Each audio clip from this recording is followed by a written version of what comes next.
Hello, everyone. Welcome to another episode of Open Mic Discussions.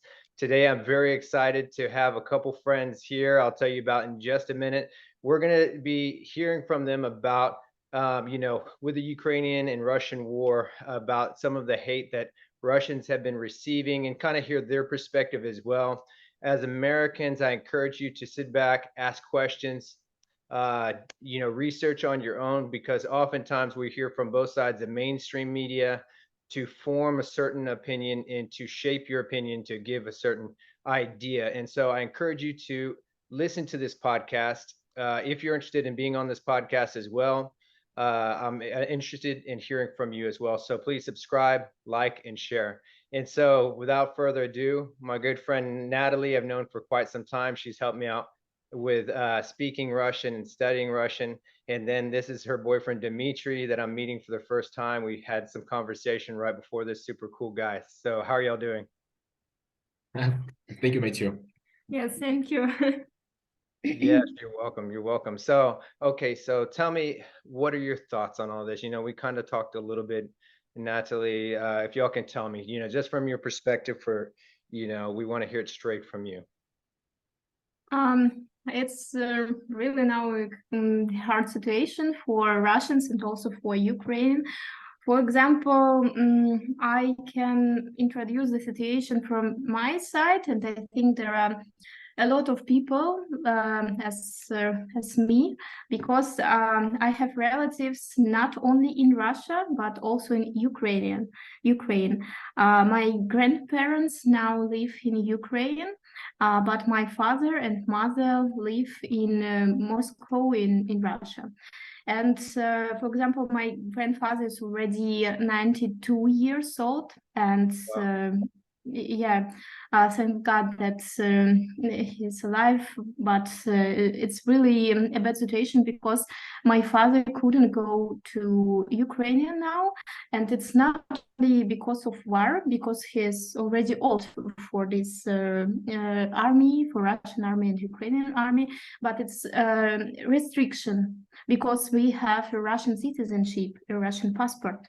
And for example, me, I couldn't also go to Ukraine. Now I live in Germany, and I have visa, Europe visa, but I have Russian passport that is already like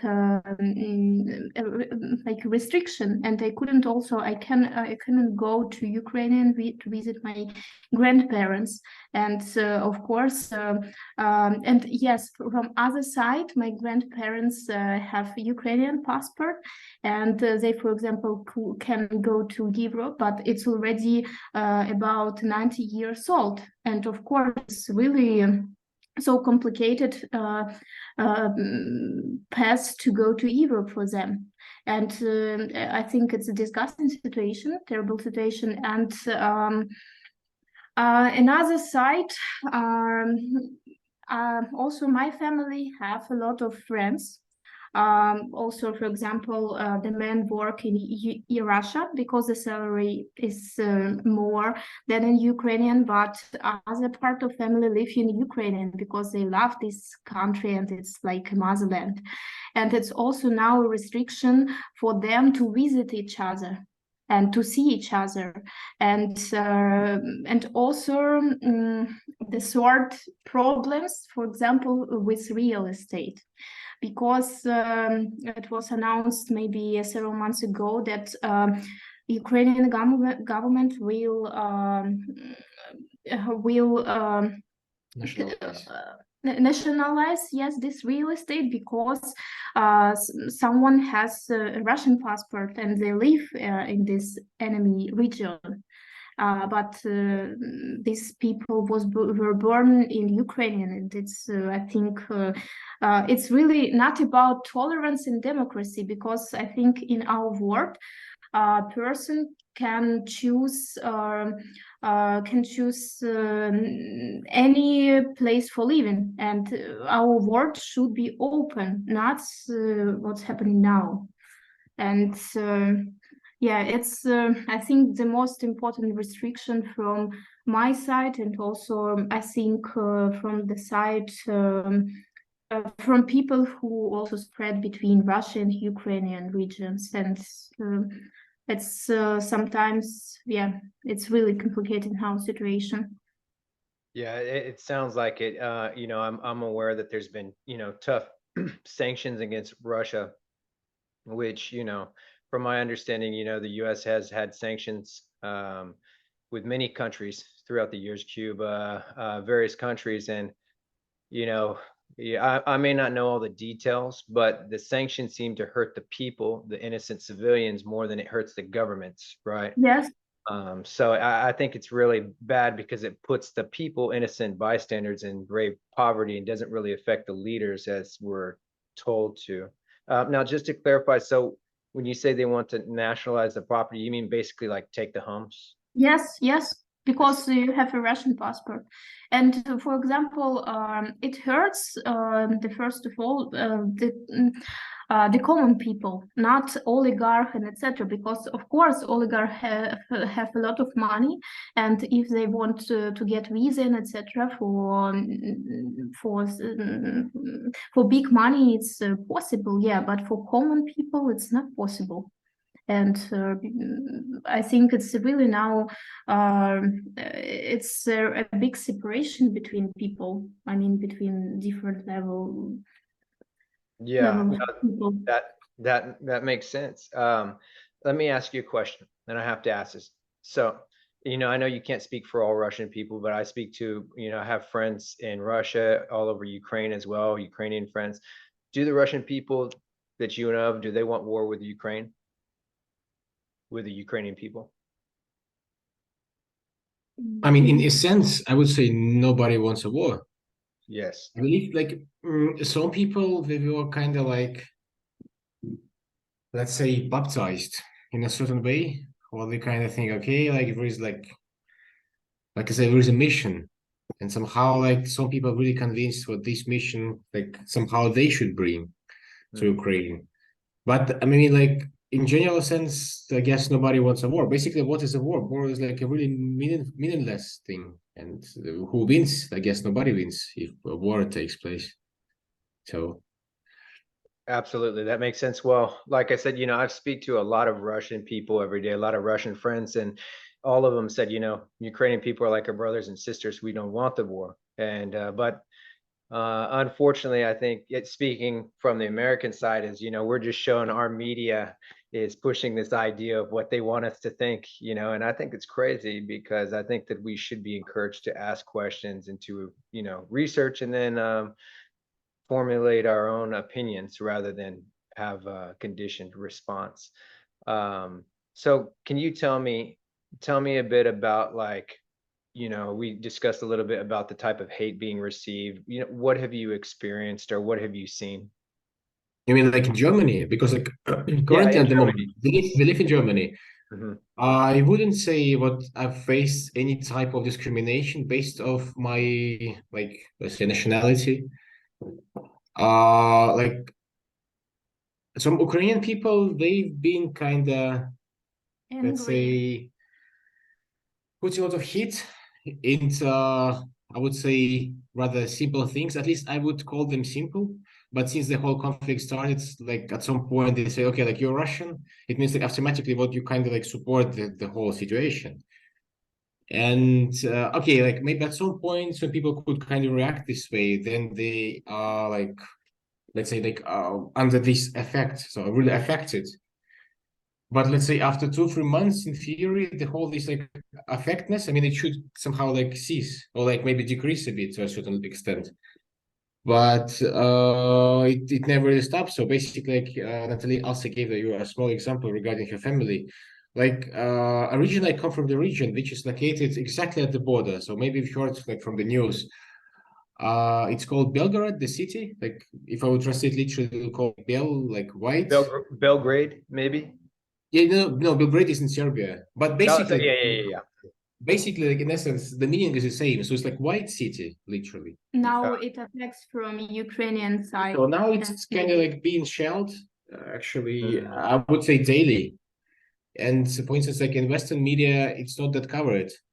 or maybe like it's covered, but let's say like maybe like you recall, like I don't know, like 20 years ago, only like then internet, let's say, was getting big. There were this like RSS, like some kind of like rapid something. It was like, how to say, it's like kind of like theses, like just like small information and that's it. So basically that's the kind of a coverage that people now could get about that shelling of Russian city from Ukrainian side. And part of my family, like from mother side, I mean, like back to the old days, like it was the one country, Soviet Union. So part of the family moved to part which is now Ukraine, just because, let's say, like work was offered, or maybe like so people were allocated working places. Because like in Soviet Union, if you maybe recall, like work was not really like, how to say, especially after you finish university, not like really available, but I mean, normally it would be allocated because you got the Yeah. education for free, and you could get like, I don't know, like 5 different positions. You could choose like either maybe like you go to St. Petersburg, or you go to, let's say, Vladivostok and so on. You could choose. But I mean, you need to really settle on something. Like you decide, okay, either I go this direction or that direction. And many people decided, okay, we went to bigger cities to Ukraine, because Ukraine was always some kind of like, oh, how could I express it? Like there were different republics in the Soviet Union. Some of them were really getting some kind of like beneficial, like let's say, welfare. So they Yes. were like kind of like partially supported, because like the whole principle of Soviet Union was what like Moscow would be gathering the whole, like, how to say, money, the resources, and would be distributing it based on, how to say, like prosperity of republic. Hmm. So, and basically like, Ukraine was really like well supported back to the days, and like some part of my family we moved to Ukraine. And like at some point, I mean, originally they're like Russian, because, how to say, they were even born in the, like, of their grandparents in the city where I'm currently living. Like I used to live, at least. Mhm. But I mean, since like the whole thing started, like Ukraine was like formed like a country, and like automatically you receive like a citizenship of the country where you currently like live in. Ah, interesting. Yeah. So basically, they became like Ukrainians. But at some point, like I don't know, a few years ago, nobody really like thought like if it really changes something or something. Since like, yeah, so you could still, you at least people were able to travel between the countries without like any like traveling passport or something like this. So just easy, like no visa or like whatever. But let's say further, like all the time, it somehow like evolved in a way what at the beginning of 2000, I guess 3 or 4, like the rules became a bit more tense, and then like not everybody could, let's say, go easily like to one country, and it was like Did to say, mhm. did you say 2004? Is that what you said? I mean, like I believe, because like it Yeah, was like, around that I mean, time. like, it's not really like the exact number, but I mean like in the beginning of 2000s or something like Okay. this. So, and it was a bit more complicated to travel to people. And at some point also there was like a lot of like noise about this, like different people, let's say, saying what during the Soviet time. So basically people kind of like try to change, I guess, the history. So like Russian side does it, Ukrainian side does it. So like, okay, like we're trying to reflect it in such a way what they say, okay, like these things were done by those people, and those people, for instance, were Ukrainians. And the same thing basically is happening in Ukraine when people say, okay, like that thing was really bad, like Stalin did that, he's a super bad guy, so like really villain. So okay, and basically like now Russia is like, what was it, like successor of Soviet Union. Okay, Russia like must be punished, shall be punished. Yes. So mhm. Well, and there's a lot of history, and I'm trying to remember offhand. You have to forgive me. I'm a little tired today on my memory, so I'm trying to remember everything. But I know that. Do you know who Oliver Stone is? The famous Yeah, director, yeah. producer. He had done a documentary on, I think it was Donbass region, 2014. There was like a huge massacre, the Maidan massacre, and so I think a lot of more Americans are starting to find out about that. So there's a lot more complexity in history to what we're being told, as far as what we've Yeah, been told. definitely, definitely. Do you know much more about that time period, of like what happened with about the 2014 Donbass region, the conflict? Do you know much about that? I mean, frankly, I would say what until last year, February, I Mm-hmm. didn't really care at all. Mm-hmm. Because like at some point you always think, okay, that's happening, but it's happening elsewhere. So I Sure. have nothing to do with this. So it's like in the news, but like why would you read the news?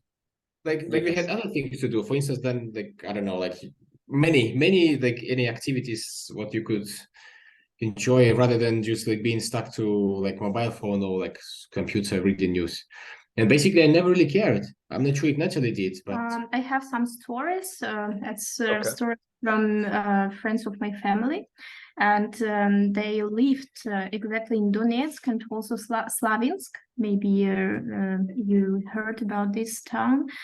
Yeah, and this family also spread between Ukraine and Russia. I mean, some part live in Russia, some part lived in this region, and they really love this region, and also built expensive houses and etc. because there were their dream about pension, yes, about pension time, just to go there because it's really good weather, good landscape, and yeah, it's like a motherland. And before 2014, it was already some negative point then because they're from Russia and etc. Their children and this family speak in Russian language. Mm-hmm. And in school also, it was some kind of punishment that we should speak Ukrainian, etc. And people didn't like it, and it was a little bit with a negative that we don't want to do this. And after that, it started to grow. I mean, this is a negative atmosphere inside society in this region in the Donetsk, and but it's historically it's yeah, it's like close to Russia. Mm-hmm. And just people live, and they didn't want to refuse to cancel Ukrainian citizenship, but they want just to speak with Russian because it's more common.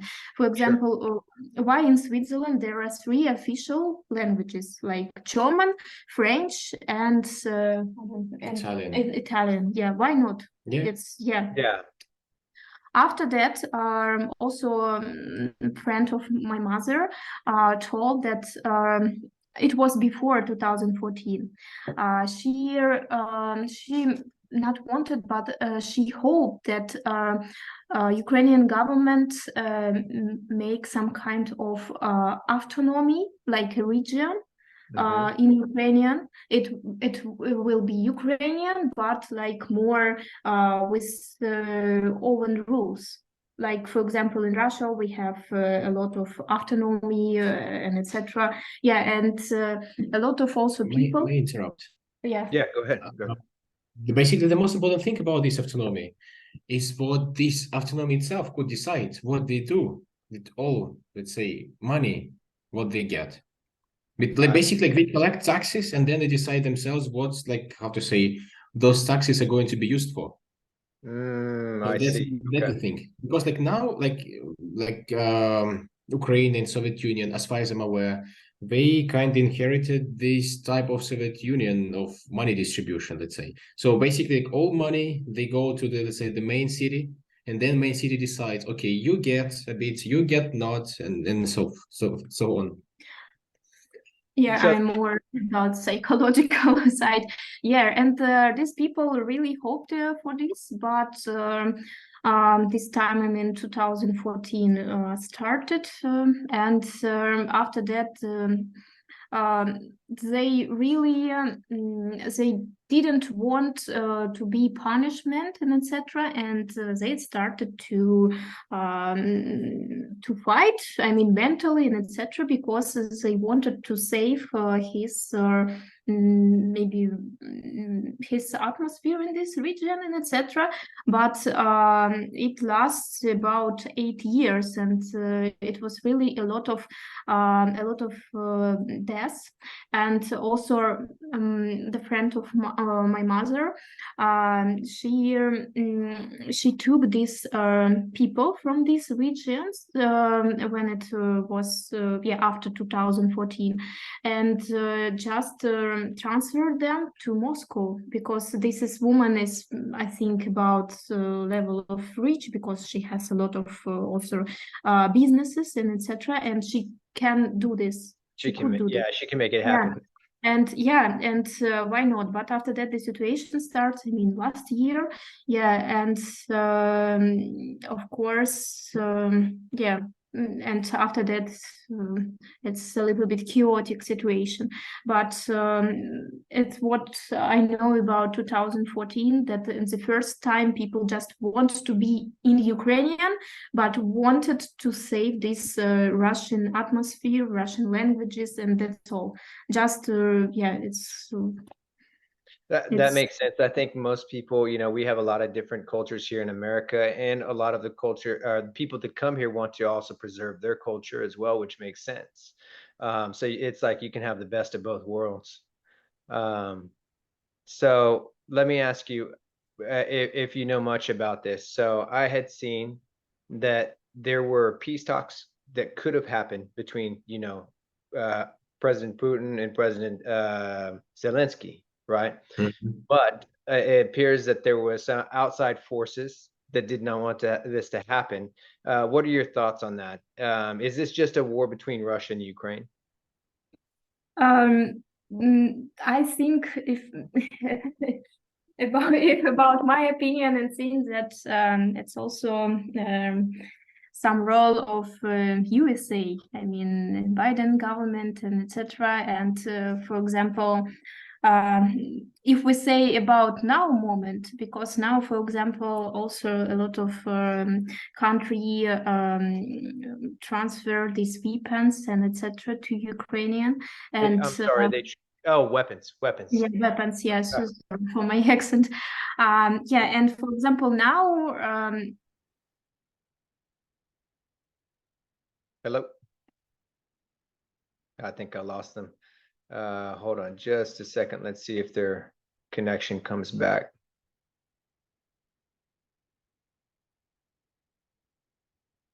Well, I don't know if I've lost them for good.